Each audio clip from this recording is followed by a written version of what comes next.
Tulivyosimama tutasoma neno la Mungu kutoka kwenye kile kitabu cha Wakorinto wa pili sura ile ya 5 na mstari ule wa 17.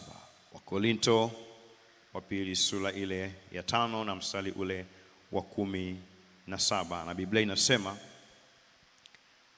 hata imekuwa mtu akiwa ndani ya Kristo amekuwa kiumbe kipya, ya kale yamepita, tazama yamekuwa mapya. Narudia tena, hata imekuwa mtu akiwa ndani ya Kristo amekuwa kiumbe kipya, ya kale yamepita, tazama yamekuwa mapya. Tusome tena kitabu kile cha Wakolosai sura ile ya 3 mstari ule wa 9 na wa 10. Wakolosai sura ile ya 3 mstari wa 9 na wa 10. Msiambiane uongo, kwa kuwa mmeuvua kabisa utu wa kale pamoja na matendo yake, mkivaa utu upya, mnafanywa upya mpate ufahamu sawasawa na mfano wake yeye aliyeumba. Tuombe. Mwenyezi Mungu, Baba wa huruma na rehema, tunasema asante kwa nafasi hii na wakati huu Bwana uliotupa katika madhabahu yako. Hakuna mwingine kama wewe Bwana. Ninakusifu pamoja nasi, utukufu wako Bwana ukapate kudhihirika, na uwezo wako na nguvu vitufunike. Bwana, tufundishe watoto wako, tuelekeze namna ambavyo tunastahili kuyafanya yale ambayo Bwana umetutuma hapa duniani tuyafanye kwenye nafasi zetu, na tujue nini maana ya kuwepo kwetu hapa duniani. Neema yako Bwana itufunike na nguvu zako, na watoto wako hawa Bwana wakapate kusikia neno lako. Nguvu zako na uwezo wako zikawe pamoja nasi. Fungua akili zetu zikapate kufahamu na kusikia na kuelewa, ili Bwana tupate kukutumikia katika ukamilifu wako. Bwana, namna ulivyotutuma tuitende kazi yako, kile ambacho Bwana umekiweka ndani mwetu kipate kutimia hapa duniani. Neema yako na nguvu zako ziwe pamoja nasi, katika jina la Yesu Kristo ninakuomba Bwana, ukanitumie kwa namna ya tofauti, kwa namna ya ajabu, na watu wako wakapate kunielewa, ili neno lako likapate kutenda kazi ndani mwao, katika jina la Yesu Kristo ninaomba na kuamini. Wote tuseme amen. Pigie Yesu makofi, alafu pia keti kwenye kiti chako.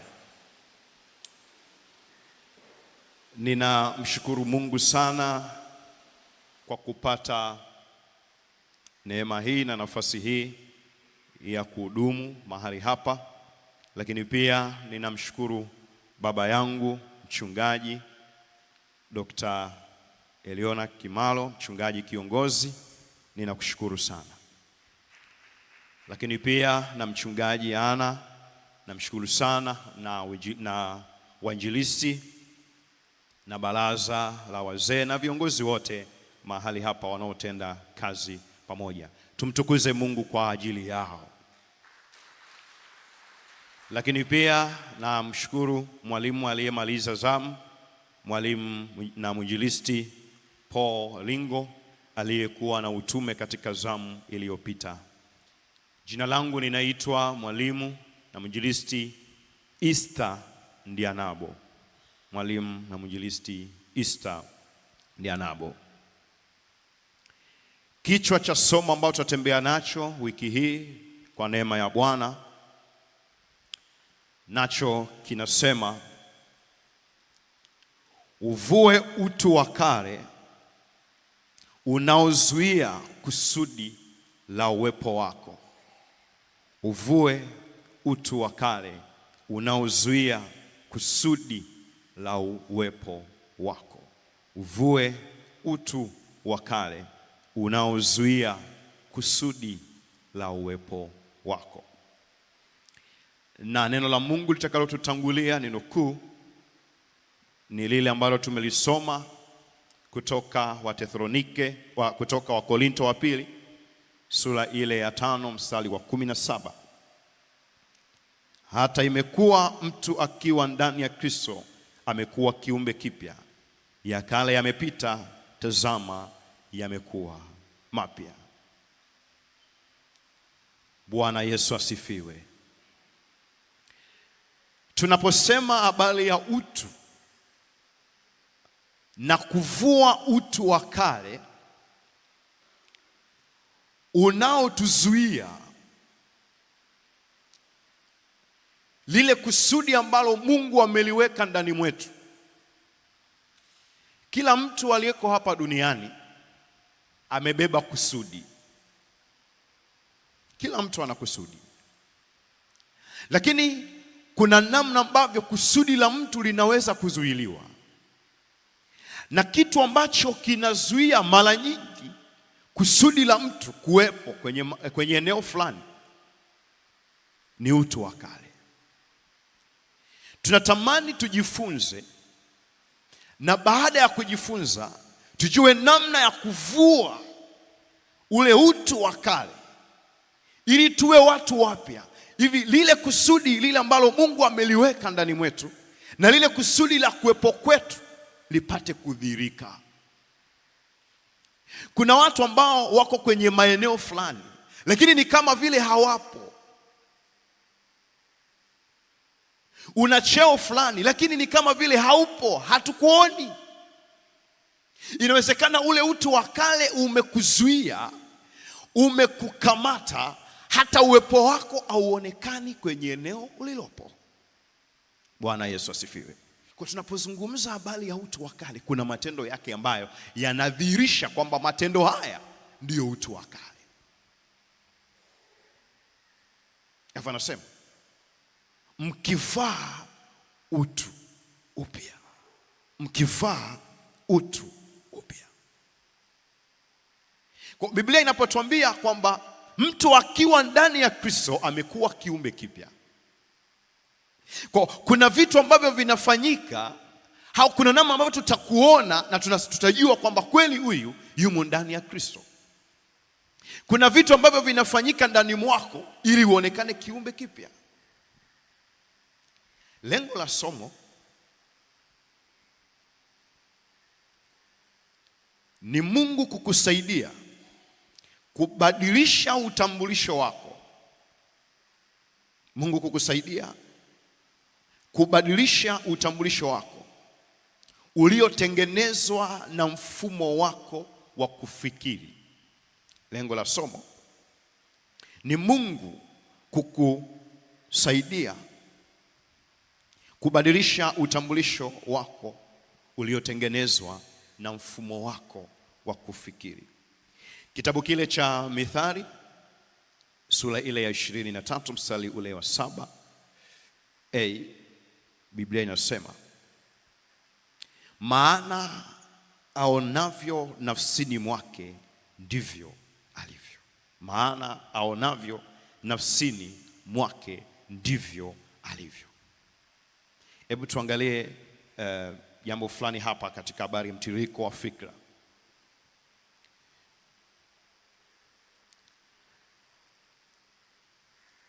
Biblia inasema maana aonavyo mtu nafsini mwake ndivyo alivyo. Maisha yetu yako kama tunavyoona pale. Nafsi yako inafanya kazi hivyo. Fikra, maamuzi, matendo, tabia ni hatima. Inaleta sawa sawa na hatima au utambulisho wako. Namna unavyofikiri ndio msukumo utakaosikia kufanya maamuzi. Yale maamuzi yatakusukuma kwenye matendo. Alafu matendo yako yataleta tabia. Alafu tabia yako itakutambulisha au ndio hatima yako.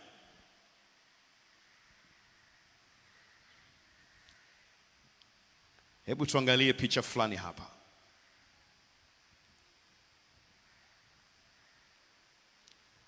Tunaangalia hapo. Kuna huyo ni mtu wa zamani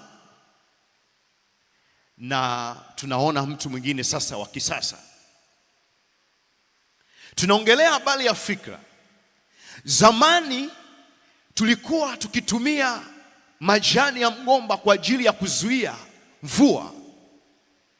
Kwa kiwango cha wazazi wetu zamani kilikuwa hapo,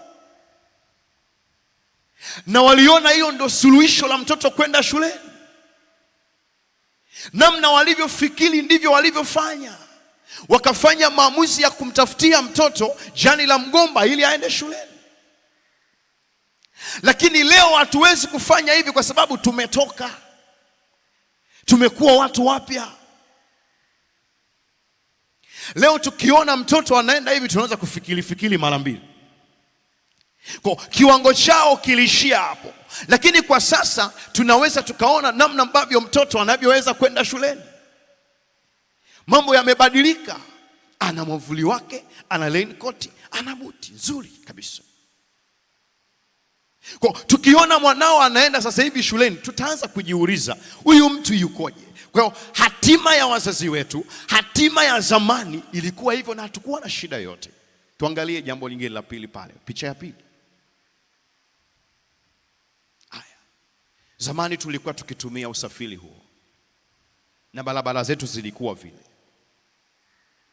Na mtu hapo akiwa na baiskeli kwenye vijiji vyetu, ulikuwa tunaazima baiskeli, unaenda kuazima baiskeli kwamba umpeleke mtu hospitali. Ilikuwa inaazimwa kabisa, mtu anakodi kabisa baiskeli. Na alikuwa anaweza kusafiri hata kama mvua ikinyesha. Lakini leo mambo yamebadilika, tumeenda kwenye teknolojia. Tunaona namna ambavyo mtu anaweza kasafiri kwa kutumia chombo cha moto kusafiri. Kwa fikra zao zilishia pale, lakini leo tumepanda viwango.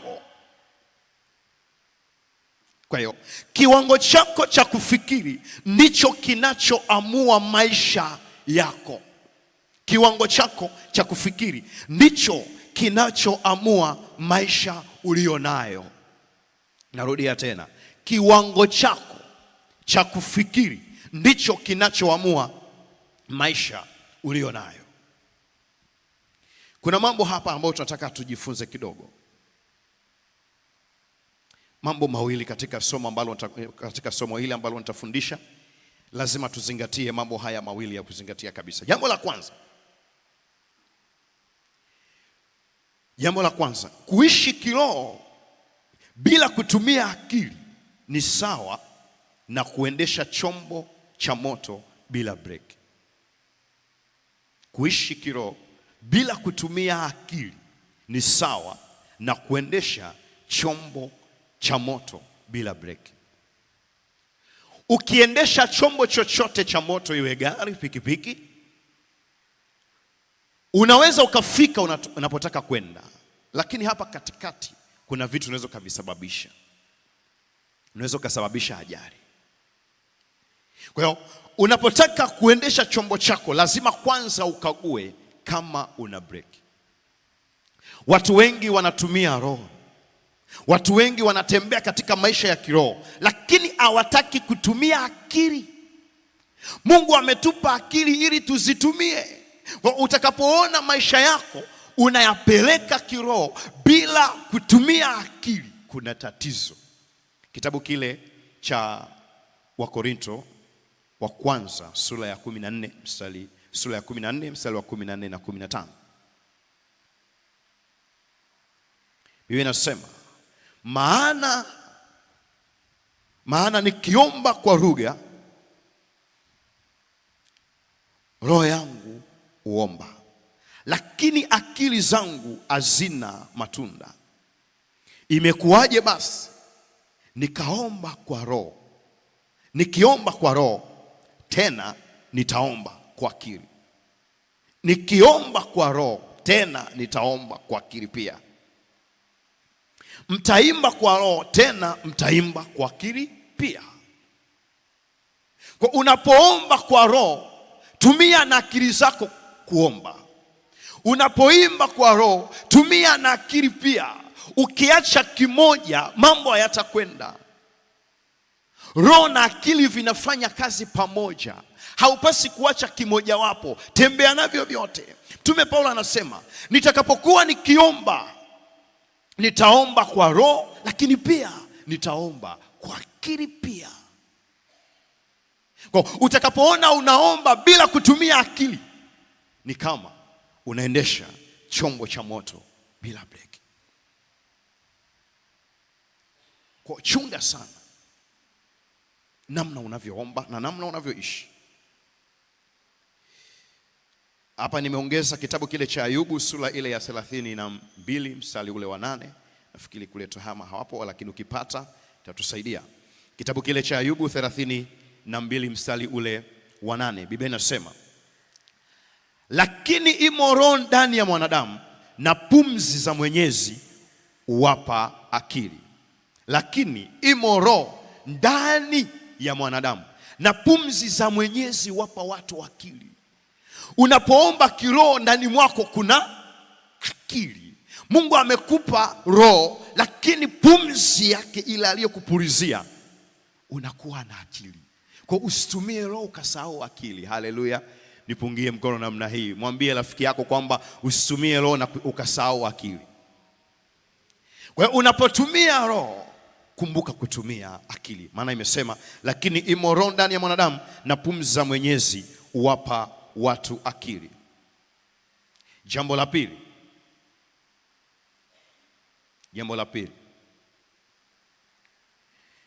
Kutumia akili. Jambo la pili. Kutumia akili bila kuongozwa na roho ni sawa na kuendesha chombo cha moto bila oili au maji. Kutumia akili bila kuongozwa na roho ni sawa na kuendesha chombo cha moto bila oili au maji.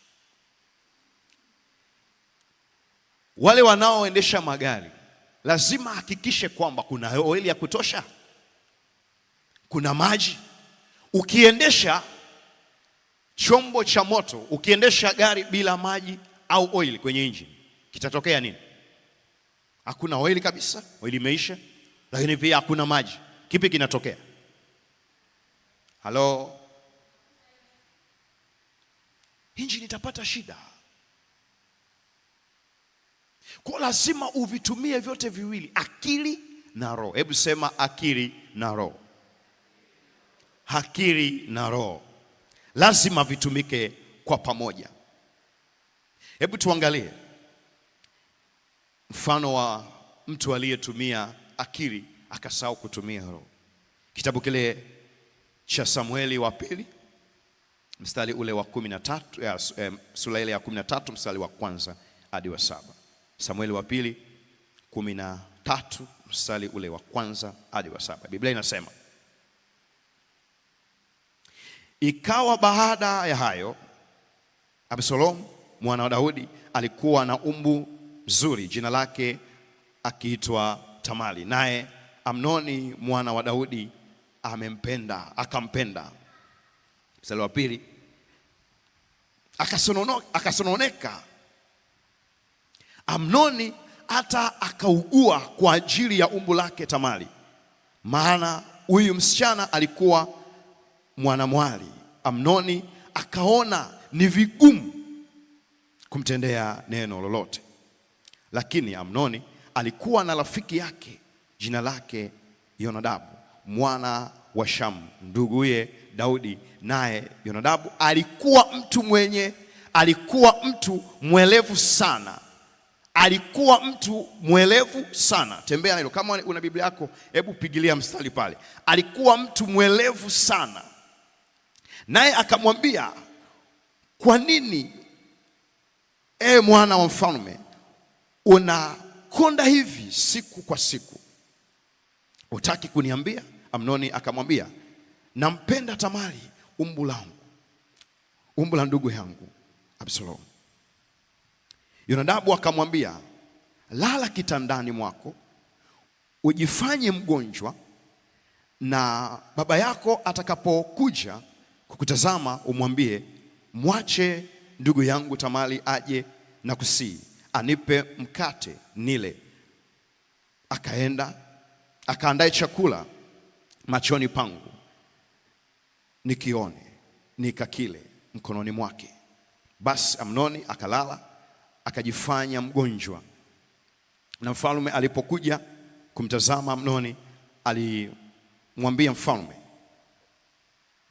mwache ndugu yangu Tamari aje na kusi aniandalie mikate miwili machoni pangu, nipate kula pamoja, nipate kula mkononi mwake.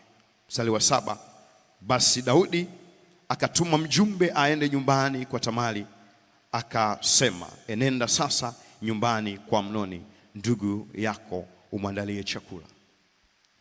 Ukiendelea kusoma pale unaona kitu ambacho kilitokea. Nachotaka kusema pale, angalia huyu aliyekuwa na rafiki yake.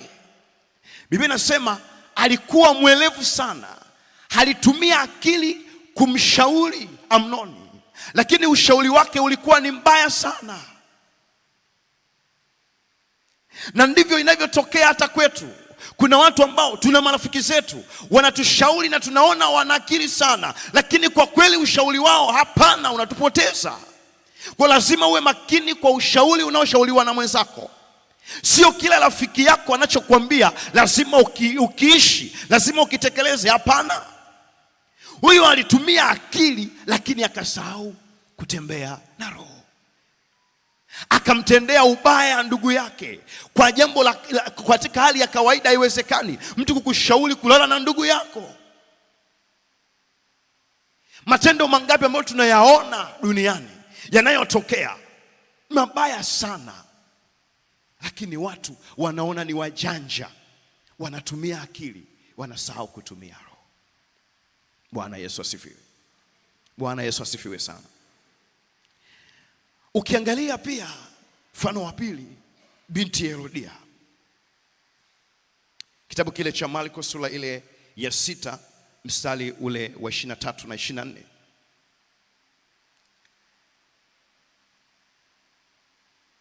Marko 6 23 24. Akamwapia, lolote utakaloniomba nitakupa, hata nusu ya ufalme. Basi akatoka akamuuliza mamaye, niombe nini? Naye akasema, kichwa cha Yohana Mbatizaji. Sikiliza. Angalia namna unavyomshauri mtu. Angalia namna unavyomshauri rafiki yako. Angalia namna unavyomshauri mtoto wako. Huyu jamaa, mtoto amecheza, mfalme anaamua kumwambia mwanae kwamba omba lolote utakaloomba nitakupa. Mtoto anaenda kushauriwa, kupata mashauri kwa mama yake. Mama anaomba kichwa cha Yohana. Bwana Yesu asifiwe. Ukiomba kichwa cha Yohana ni matumizi mabaya ya akili na nafasi uliopewa. Kuna watu ambao wanaomba vichwa vya Yohana kule kazini. Akishapata nafasi na bosi, akiwa karibu na manager, anaweza kuomba kichwa cha Yohana. Akiambiwa tukufanyie nini ili ufurahi, anamwambia ninaomba unisaidie kumfukuza mtu fulani. Na hiyo imeenda mpaka katika ndoa. Watu wameanza kutenda ubaya. Watu wana maombi mabaya. Mtu mwingine anatamani mume wake afe ili achukue mali. Watoto nao wanatamani wazazi wao wafe ili achukue mali. Kwa wanaanza kufanya vitendo vya mauaji. Lakini ni nini shida? Namna ya kufikiri. Tukiendelea kujifunza hapa tutaona namna gani tunaweza kutumia akili. Tunahitaji kuombea watoto wetu, akili zao zipate kufunguliwa. Vile ulivyo navyo ni vya kwako. Ukitaka kumpa mtoto utampa ndio, lakini lazima na wao akili zao zifanye kazi. Leo nataka nikuambia asubuhi ya leo, ombea watoto wako, akili zao zifunguke. Na mimi nakuombea mpendwa uliyeko hapa, akili zako zipate kufunguka. Usiombe vichwa vya Yohana, tumia akili yako vizuri. Neno la Bwana linakujia leo asubuhi. Ninakuombea mpendwa, omba Mungu akupe ufahamu.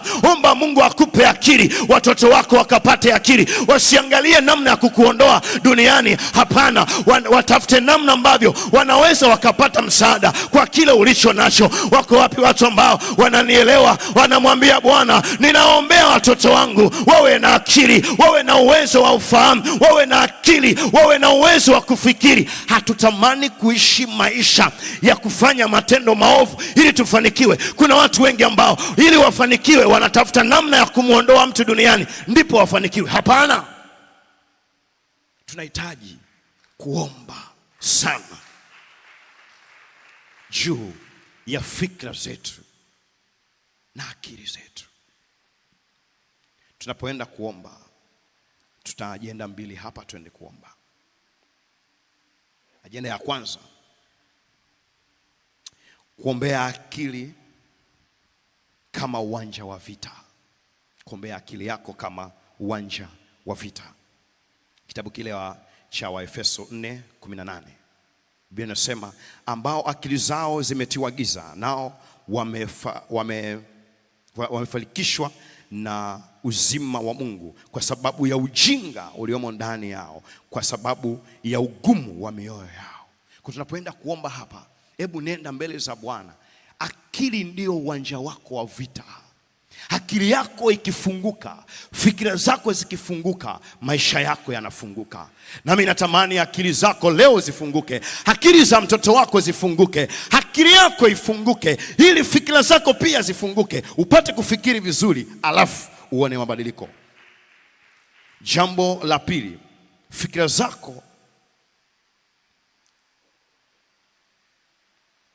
zako ziamue maisha mapya. Fikira zako ziamue maisha mapya. Kitabu kile cha Zaburi ile ya 94 mstari ule wa 8 nasema, enyi wajinga miongoni mwa watu fikirini, enyi wapumbavu, lini mtakapopata akili? Tunatamani tuombe roho ya ujinga itoke ndani mwetu. Roho ya ujinga itoke kwa watoto wetu. Roho ya ujinga itoke ndani mwetu ili tutumie akili. Simama kwa miguu yako. Nyosha mikono yako juu. Sema, Bwana Yesu, ninakuja mbele zako. Ninakuomba unisaidie akili yangu ipate kufunguka, fahamu zangu zipate kufunguka. Ninakuomba Bwana unisaidie ufahamu wangu, fikra zangu, akili zangu zifunguliwe katika jina la Yesu, kwa damu ya Yesu, katika jina la Yesu, kwa damu ya Yesu, katika jina la Yesu, kwa damu ya Yesu. Ninafungua ufahamu wangu, ninafungua fikra zangu, ninafungua akili yangu, ninafungua ufahamu wangu. Yesu, ninakuomba asubuhi ya leo unisaidie akili yangu ipate kufunguka, akili yangu ipate kufunguka, fikra zangu zipate kufunguka. Ninakuomba Bwana, ondoa roho za ujinga, ondoa roho za upumbavu ndani yangu, maana kufikiri kwangu ndiyo hatima ya maisha yangu, maana kufikiri kwangu ndiyo hatima ya maisha yangu. Yesu, ninakuita. Yesu, ninakuita. Mtume Roho Mtakatifu wako haingie ndani mwangu, maana imeandikwa, nitamtuma Roho Mtakatifu naye atakuwa msaidizi, naye atawafundisha. Nami Baba, ninakuomba ukanifundishe asubuhi ya leo. Ninaombea fahamu zangu, ninaombea akili zangu, ninaombea fahamu zangu, akili za watoto wangu, akili za wadogo zangu, akili za mke wangu, akili za mme wangu, ninaziombea, nazileta madhabahu. Bwana fungua, Bwana fungua, Bwana fungua. fungua akili za watoto, akili za watoto wangu walioenda shule leo. Bwana, watangulie, fungua ufahamu wao, fungua akili zao, fungua akili zao, fungua ufahamu wao. Hebu nenda mbele za Bwana, mwambie Bwana, mweleze kama ni habari ya bosi wako, mwambie Bwana kusaidie fikira za bosi wako, fikira za kiongozi wako. Mwambie Bwana, mweleze Bwana, mwambie Bwana, asubuhi ya leo ninaleta akili zangu kwenye madhabahu yako, akili zangu nazileta kwenye madhabahu yako. Baba, nisaidie namna ya kutumia akili, namna ya kutumia akili, namna ya kutumia akili na fahamu zangu. Omba mpendwa, kama utaomba tena, kama utaomba tena, endelea kuomba kwa dakika hizi chache. Mweleze tu Bwana, mweleze tu Bwana, mweleze tu Bwana. Ninaomba Bwana, unaona namna nilivyokwama kwenye biashara yangu kwa sababu ya kufikiri kwangu. Kiwango changu cha kufikiri kimeishia hapo, lakini Bwana, ninakuita asubuhi ya leo, ninakuombea mpendwa, kiwango chako cha ufahamu, kiwango chako cha akili, kiwango chako cha fikra. Mwambie Bwana, Bwana kusaidie, Bwana kusaidie. Maana imeandikwa, imo roho ndani ya mwanadamu na pumzi za Mwenyezi huwapa watu akili, huwapa akili. Bwana, ninakuombea mpendwa, ninakuombea mpendwa kwenye madhabahu hii. Bwana akupe akili, Bwana akupe akili, Bwana akupe akili, Bwana akupe akili, Bwana akupe akili, Bwana akupe akili. Ninakuombea mpendwa, Bwana akupe akili. Shika kichwa chako. Bwana akupe akili, Bwana akupe akili. Imeandikwa kwenye kitabu cha Ayubu kwamba imo roho ndani ya mwanadamu na pumzi za Mwenyezi huwapa watu akili. Bwana akupe akili. Sikia na kutangazia, Biblia inasema mwezi huu utakuwa ni mwezi wa kwanza kwenu. Nami nakutangazia mpendwa, pokea tangazo hili. Mwezi huu utakuwa ni mwezi wa kwanza kwenu. Bwana anamwambia Musa, na mimi nataka nikwambie kwamba ndani ya mwaka huu unaweza ukaona mwaka mpya. Ndani ya mwaka huu unaweza kuona mwaka mpya. Ndani ya mwezi huu unaweza kuona mwezi mpya. Nami nakutangazia kama ilivyoandikwa kwamba mtu akiwa ndani ya Kristo amekuwa kiumbe kipya. Nami nakutangazia ndani ya mwaka huu uone mwaka mpya. Ndani ya mwaka huu uone mwaka mpya kama ulivyo mwaka mpya wa serikali. Nami nakuombea, haijalishi ni mwezi wa 7. Bwana atafanya jambo kwa ajili yako. Utakuwa ni mwaka mpya, utakuwa ni mwaka mpya, utakuwa ni mwaka mpya. Na kutangazia asubuhi ya leo, Bwana hakupe mwaka mpya. Mwezi huu wa 7 ukawe ni mwaka mpya kwako ndani ya mwaka. Amen. Shangilie Bwana na vigelegele.